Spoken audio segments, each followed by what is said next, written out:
That's fun. I'll whisper too. We are live. Testing 1, 2, 3. You are listening live to Kicking It with the Doctor. This is WROB channel. What? Huh? Who? What? I'm with the Doctor. Good evening, Doctor. Good evening, sir. Yeah, so we are off-site at the Pinehills Palace. That's why we're in whisper mode. I'm in old classic jazz voice mode, but we're going to talk tonight about a film that I think's it's a fashion statement, if nothing more, and that's An Eye for an Eye with Chuck Norris. So, Doctor, let me ask you, Chuck Norris, this is, I think, your second or third film that you've been watching.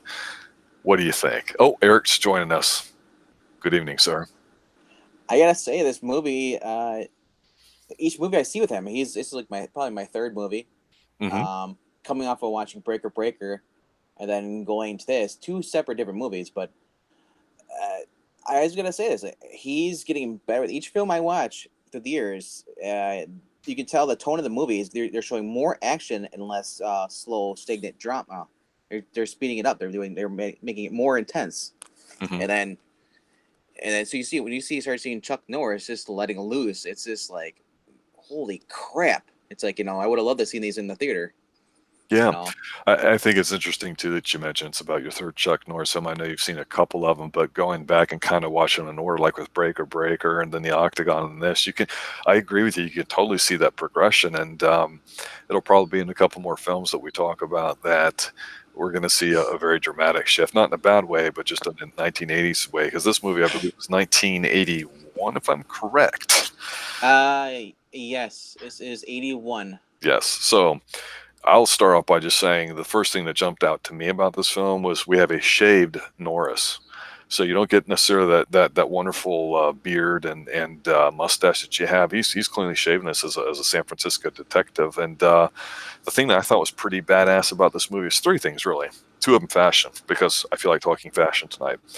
One, he's wearing those black gloves whenever he's fighting. Not when he's doing his other stuff, Well, but just when he's fighting. For some reason, he's well, wearing black motorcycle gloves. when he was driving too, he was also wearing them as well. Yeah, maybe they were driver gloves because that was the other thing I was going to mention too. Out of three things, he's got this sweet ass red. I have to say, wine colored, almost plum red Pontiac Firebird, which is just an absolute beast of a muscle car. I actually had one of those, a black version back. And it has, I believe, shaker hood on it, or I'm not sure if it has. It has a hood scoop on it built in. I Yeah, know it has that. built-in hood scoop, so I think he's probably got like a 450 in there or something. I mean, this thing, I just creamed my pants watching. I went, oh, I'd forgotten about this back when there was muscle cars. Yeah, and the third thing too that when people see the thumbnail is, I think they took the label off. But if I had to bet a dollar, I would bet a dollar and say he's wearing a red, almost plum-like, same matching color of his car and his sweater in this movie, Oh yeah. members only jacket. Yep. So yeah, Chuck Norris is being quite the fashionista in this film. The nice dress sweater, and he has the dress shirt underneath it with the collar popped out. Because he's got to have his collar. No matter what movie does, he's got to have the collar. That's like the signature thing besides kicking. Yeah, we were talking before we started about collars. Popping collars was still a thing. It just became more of a douchebag thing to do when you had three or more Lacoste or other shirts in the '80s. So this one, the dress shirt with the big collar, okay, I can let it go because collars, the sizes of them got smaller in the '80s. But actually, there is a third fashion thing. The professor, the bad dude in this movie, minimum legit. I paused the screen to try to compare it. The dude's probably 6'2", 6'3" in real life. Yep. He's 300 pounds. This badass Uh, boss guy. He's wearing 4 or 5 inch disco pumps, solid heels, and he's running and in them. the funny thing about him is like he was actually in the WWF for a while. Yes, yes, he was. He was with Mr. So it's like, and the first thing when I saw this guy, I'm like, is that Odd Job? Because he looks exactly like the guy from the what was it movie? Was that You're talking Goldfinger. Goldfinger? Yes, that's right. He has a similar stance, where this guy you punch him, and he's like, ha ha ha, kind of laughs at you, like you can't beat him up. It's like the only thing. I mean, so you got him, and then he's unstoppable. I mean, there's a scene where he's just lifting up a car. Yeah, The guy hits him with the bug, the Volkswagen Beetle, full on, and he just stops the car and he just stares at the guy, just starts yelling, and then the guy's going whoa, whoa in the car, and he lifts it up. He hits the car a couple times to destroy the engine, and then he lifts it up, and then he flips it over, and like I'm thinking like, man, this is an action movie. Then there's comedy in this. I'm like, wow, it's like, remember this is '81, and like yeah, there was some hokey ones, but more. You can remember Chuck Norris was more drama than it was comedy. So Well, Chuck Norris, he had trained enough of the Hollywood people that would come to him. And obviously everyone knows he had a thing with Bruce Lee, but Steve McQueen was a guy that he was taking was taking lessons from him.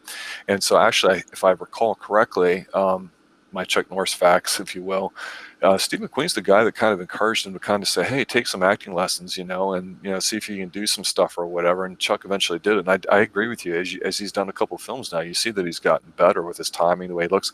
He has a natural screen presence. He's got that stare, that glare, Chuck Norris thing that everybody always kind of makes fun of. But he had it early on, and you definitely see it. And they're very smart in this movie to shave him, to put him in, a little bit of a sexy situation, because he's in San Francisco. It's a beautiful film. It's filmed a lot around the Golden Gate Bridge, natural lighting. It's a very, very good-looking film. But they really played to his strengths even more, I thought, in this film. oh, definitely, man. And then Pixel just joined us. Good evening, sir. you look at the cast. You had Matt Clark, who has been in so many movies since then. He was the corrupt cop. He's also his buddy. He was recently was just in a couple of years, well, yeah, about 5 years ago. He was in A Million Ways to Die in the West. He was an old prospector, apparently. He was in Back to the Future Part 3. He was the bartender, small role, but still noticeable. But man, he was in Magnum. He's been on different shows, Magnum PI. He was in a Honky Tonk Man with Clint Eastwood. Oh, yep. Yep. So, this guy has been in a few different movies. And then on top of that, you got Terry Kaiser, who was Bernie from Weekend at Bernie's. He was the dead guy. Yeah, the one they were dragging around a little bit later. You're right. I'd forgotten about that. Yeah. And then as the guy got older, you saw him in the '90s Dean Cain Superman show. He was H.G. Wells. He was on 2 big episodes of that series. And then after that, you got Richard Roundtree. Shaft. Yep. Who also was on Chips and Magnum PI. A couple of those. These guys were like in everywhere. TV, movies. So, and then I guess what you're saying is they surrounded him with decent people. And then you got John Roundtree coming up in the new movie, the new Shaft movies. He's gonna be in there too. Then after him, you had Mako or Mako, whatever you want to call him. Mm-hmm. He was in this movie. He was one of the main characters. The guy. He was the father of the reporter who was slain, and he basically joins force with Chuck Norris to take down like the bad guys. And then the whole series, he's just like criticizing him every single time. Chuck Norris says, "Oh, you're sloppy, uniform. If I was younger, I could take on all these guys." And then he's so the whole time he's ragging on Chuck Norris. And then you get to the very end scene, they're going to the bad guy's house. They're going through the kitchen. What's this guy do? He pulls a little. He basically pulls a comedy routine right out, from out of nowhere. You're not expecting this whatsoever. He basically sees that they're cooking something. He goes to grab up to lift the lid, and Chuck Norris basically slaps his hands like, "Hey, focus!" He yells at him, So, but like I said in the previous stream, Mako is famous too. He was the wizard and they also narrator in Conan the Barbarian and the Destroyer. So, and he was Splinter for Teenage Mutant Ninja Turtles, the first live action movie, and he reprised his role as Splinter in, I believe it was the 2007 cartoon. So unfortunately, he died in 2006. So yeah, he was no spring chicken. 72 years old. So he wasn't that old. But you have a star-studded cast here for this movie. Chris, and I'll let Rob tell you who the main villain is. Well, Christopher Lee, obviously, who is only on for about 5-10 minutes of screen time, but it's a little bit of a longer film. It's probably about an hour 45 or so. It's It's just a detective movie with it's got some scenes to it of fighting. It's not the best fighting in the world, but it's Chuck Norris fighting, and it's shot a little differently, I think, then than the way it is now, which really jumped out to me. Just it seemed a bit more intimate. You're more close up, even if it looked a bit rehearsed by today's standards. But it's kind of cool because somebody dies. It's almost like a detective thing in that there's a key that a lady hides, and then she finds in a shoe, and then she finds the cassette tape, in a train station. And in the meantime, Christopher Lee is doing his thing with heroin and all that. So it's pretty forgettable as far as the plot goes. But there's some pretty graphic scenes. Early on, Chuck Norris is, an alleyway, and a guy gets hit by a car, bursts into flames. You're like, oh, forgotten about that. And then he kicks the guy out the third floor window, leaves the force. Yeah. I was going to say, but the professor, as they call him, he strangles that one lady, and he's like pretty brutal about it. I liked it. I thought it was a pretty. The guy who died in who's on fire in the alleyway, that was Terry Kaiser. So, Yes. Oh my gosh. But when you first see him though, seeing what he looked like in the '90s compared to this movie, he looks totally different. He was a lot younger. He had the longer hair, and it's just like I said, you watch a lot of these movies back then, and you'll start watching them again, and you're like, really, dude, I've seen this guy recently, and like, yeah, you connect them. Chuck Norris had a lot of different people that he worked with, and like you said earlier, before we went live, there is a lot of people that he worked with, and they pop up in a lot of his stuff. And I don't know because this was their fans or just because they just needed people who could do stunts, maybe. So I don't know if he just had the whole the martial arts stunt crew with him, and he just did traveling in and around, and they did movies. But right.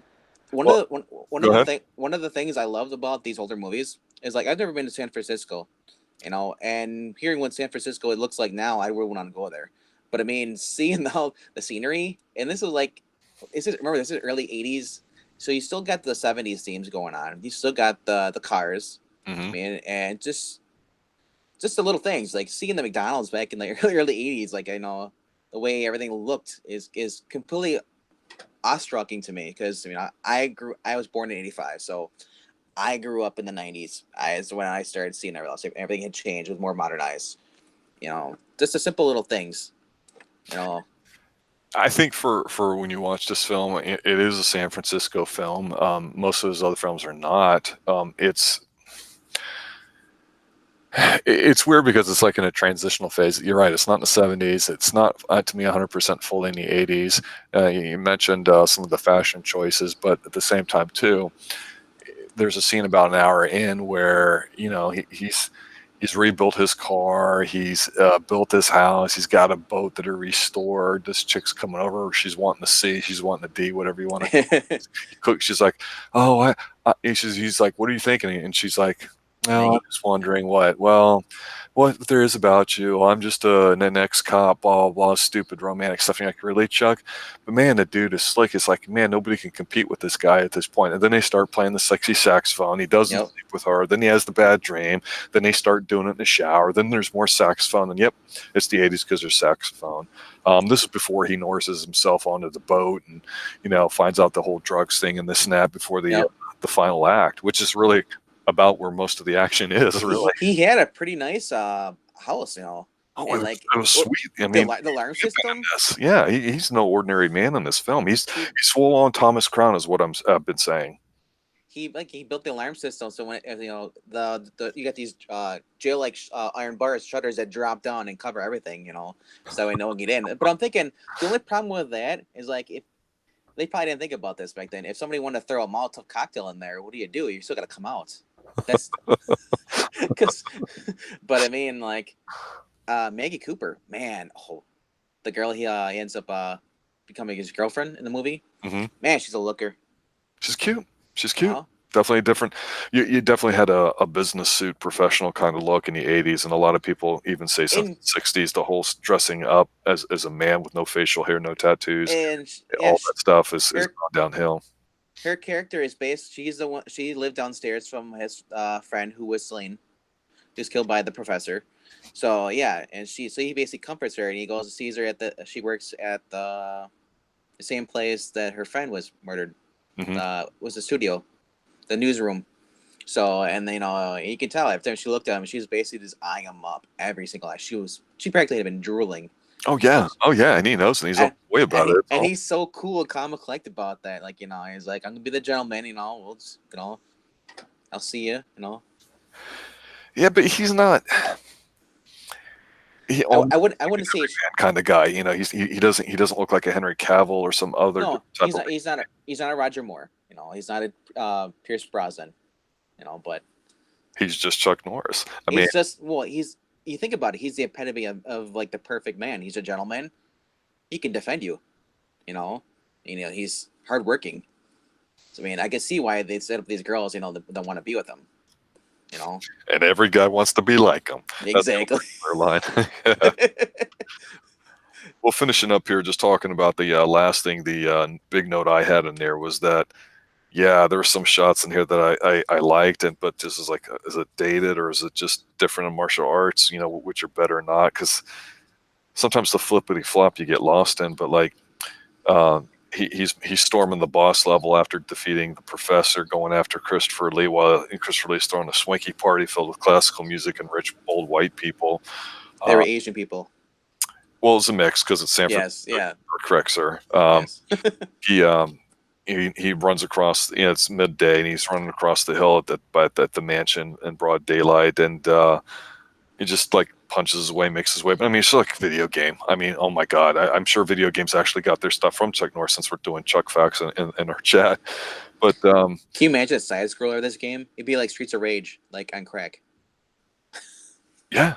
Oh yeah. Or like there was one called Karate Champ in the mid '80s that just, to me, I thought came from this. I'm gonna have to look that up. But Christopher Lee, yeah, he almost kills him, doesn't. Of course, he gets arrested at the end, and everybody lives happily ever after. And the most '80s thing of all time, boom, they just stop the movie right there and roll credits. There's no speech at the end. Yeah, I know, right? It was just abruptly. It's over. Christopher Lee's walking out the damn door in handcuffs. And that's how a lot of the movies you watch with some of his movies, there really is no ending. Like they'll have a fight scene, a huge romantic fight scene, and then that's it. And it goes instant to the credits. But I also noticed that in some of his early movies, he did the credits. They did opening credits, and then you didn't really see the ending credits. True. I think it's probably more of a director's kind of thing. Yeah. But let me ask you about this film. Okay, you're a couple of films in Chuck Norris. You haven't seen too many of them. Well, first of all, let me ask you this: are you technically a millennial? Well, they said anyone born after '81 is considered a millennial, but I would. So that's yes. I'm on the end of it. Okay. I guess. Or beginning of the millennials. Well, that being said, but I've watched a lot of '80s movies though. I just never really watched the Chuck Norris ones. I was more in Stallone, Jean-Claude Van Damme, Yeah. But now going back, it's like, because I was like, holy crap! Like these actually really great. Because the titles, when you look at some of these movies, you look at the images for the VHS covers, didn't really intrigue me that much, But what and then it didn't help any people are going around like, oh yeah, Chuck Norris. They always make fun of him all the time. So I was like, is it okay? Is this a corny actor, or just people make fun of him because he's just got a bad rap? But like I said, I actually sat down for the first time this year and I started watching them. I'd seen Delta Force was my first one, and I loved it. Yeah, and by that time he was super popular for those kinds of movies, but he's always had a certain like political leaning that attracted a certain type of people at the time, those types of movies. But then he went into wholesome movies in the '90s and Walker, Texas Ranger, and then he had a little bit of resurgence about 10 years ago with all the Chuck facts and everything too, because he's in his 70s now, but he still works out. Oh yeah, he had the home gym, his workout gym, he's been doing that for the past couple of years. Then he had what he's got, lock on sunglasses, or what does he get? What's his new one? I'm not sure. It's lock on something. Well, he's got the tie. I think that's what you're talking about. It's the pre-tie that he's got a Kickstarter out. It's supporting causes. This guy, That's what he does now, basically, is support all the stuff he's been doing 20, 30 years, working with at-risk He kids. had I was looking at I was looking at stuff. He had like his own 80s cartoon show. Yep. Uh, Karate Commandos, I believe. with the and then he had the toys and everything. Yeah, Karate Commandos. Yeah. I think that was the name of it. And then I get told the other day I showed you he had the action jeans. Yeah. Yeah, so you kick and not rip your Levi's or whatever it was at the time. Exactly. But so for this movie, tell me, what was your like favorite thing about it, scene or just whatever it is? Man, like I said, every time he'd come across the old man and the old man start ripping into him, and he just kind of like ignores him, kind of shrugs him off, and but yeah, the ending was okay. Yeah, I liked the ending. Like I said, but I didn't like the fact it was abrupt though. I wish there would have been more of a conclusion. But I mean, the boat scene was hilarious. He just kicks the lamp. I believe I think that either you shot or kicked it, and it just causes sparks and sets all these fireworks on fire. I'm like, what kind of lamp is this? Who's designing these lamps? They're sparking when you hit them. No, Chuck Norris. He's just, you watch it because of him. Yeah. And it's not overdone with a lot of action, so it's just enough of everything else that's honest and earnest enough to fill out and flesh out a film. So, yeah, I agree. I think they're entertaining. It's not necessarily the first thing I think about when I go, oh, I need to watch something. But when I compare it to films today, I go, I'd still rather watch sometimes a Chuck Norris film than half the stuff that's out today. Yep. Professor Pixel's chiming in with one of his charming Chuck facts. I don't know if you see it, but I saw it. The concrete one. No, this one. Chuck Norris doesn't wear a condom because there's no such thing as protection from Chuck Norris. That's pretty freaking good. Oh, man. Professor Pixel, obviously being a channel, I don't know if I've actually seen you yet in one since you had sent me the logo that I've been using on my Twitter account. If you're not following me there, I've used that, so I want to, again, personally say thank you. I think I tried doing that before in one of Anlington's live streams, so again, thank you. I think it's awesome. I think it's tremendous. I've got a lot of positive comments about it from some people, so I think the best one was somebody that said, "Are you really an animal?" And I'm like, "Well, yeah, that's my name." So thank you again, Professor Pixel. Chuck Norris is the reason why Waldo's hiding. Yeah, there's a bunch of good ones. Yeah, that's pretty much it. We're going to take a look at doing maybe another Chuck Norris one, but it's not just a Chuck Norris thing with kicking it. It's obviously looking at action films, but because you, as a millennial, you're surprised at how good some of these films are, or at least mildly entertaining. I think that's positive. Because you look at the 70s and early 80s, and they look hokey, and that kind of just threw me off when I was growing up watching stuff. I love the basic Stallone. I watched him in some of the movies you probably don't like that much is Judge Dredd. Is Rob? I can agree. Looking back now, Rob Schneider kind of ruined the movie. But Dredd wasn't bad. And I didn't know that Diane Lane was even in it. I forgot about that. Told you. Man, shame on me for not remembering that. But I was 15 when I saw those movies, so I've not seen everything in the 80s by all means. So, but wait till we get to the Jean-Claude Van Damme movies. You're gonna love my comments on those. I love them.